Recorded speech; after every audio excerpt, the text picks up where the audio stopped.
or why not? And what is your plan to meet this deadline? 60 seconds, and we will start with Delegate Carol Foy. And I'm sorry, can you give me that date again? Renewables by 2035. 2035.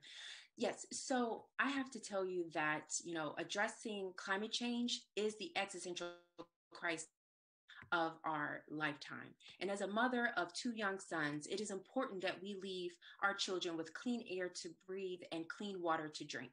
The question is, will we do enough now so they can have a planet that they can live in? And so I absolutely believe that the scientists and experts are pointing to the year of 2035 that we have to make real systemic changes or we will have irreversible consequences to our environment. And so doing ever what needs to be done. So I'm excited to say I chief co-patron the Virginia Clean Economy Act, making us the first Southern state to have 100% zero carbon emission standard. And I fight for a just transition for our workers. So every fossil fuel job we get rid of, we replace it with a renewable one. Also ensuring that we're protecting cost-sensitive communities, we're putting project labor agreements and unionizing as many of these clean green energy jobs as possible, because under a Jennifer Carroll Ford administration, no worker will be left behind. Thank you, Delegate. Delegate Carter, 60 seconds, please. I actually opposed the Virginia Clean Economy Act because it wasn't fast enough. We heard that the Biden administration's number is 2035. The Clean Economy Act doesn't set that goal until 2050. That is entirely too slow.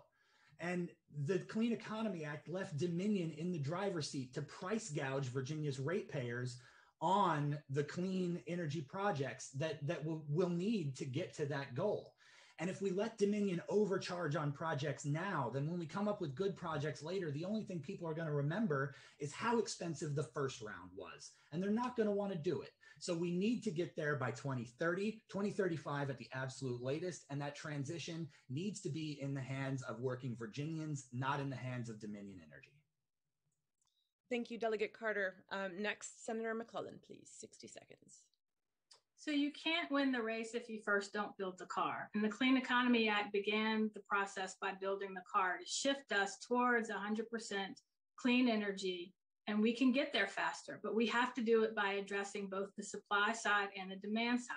We have got to continue to unshackle solar and wind, and we have got to continue to unshackle and unharness energy storage and energy efficiency so that we are addressing both the supply side and the demand side. That is critically important because we also have to decarbonize our transportation system, which is going to lead to more electric cars and in part, which is going to put more demand on our grid.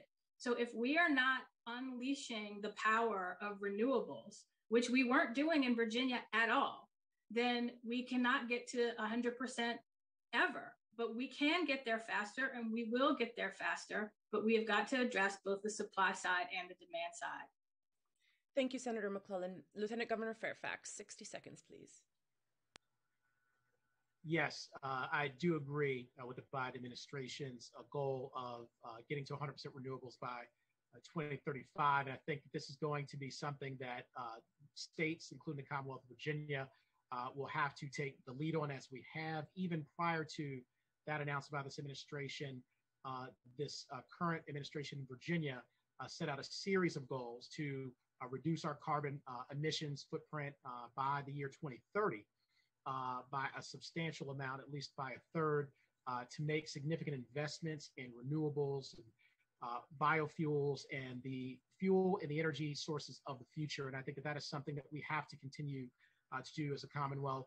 But we're also seeing in the private sector that this is where the economy is going. And when we talked about issues around racial justice and equity, because the level of infrastructure investment that will be made in this arena, we have to ensure that it has a racial and justice equity lens. Thank you. Investing in the communities and entrepreneurs. Thank you.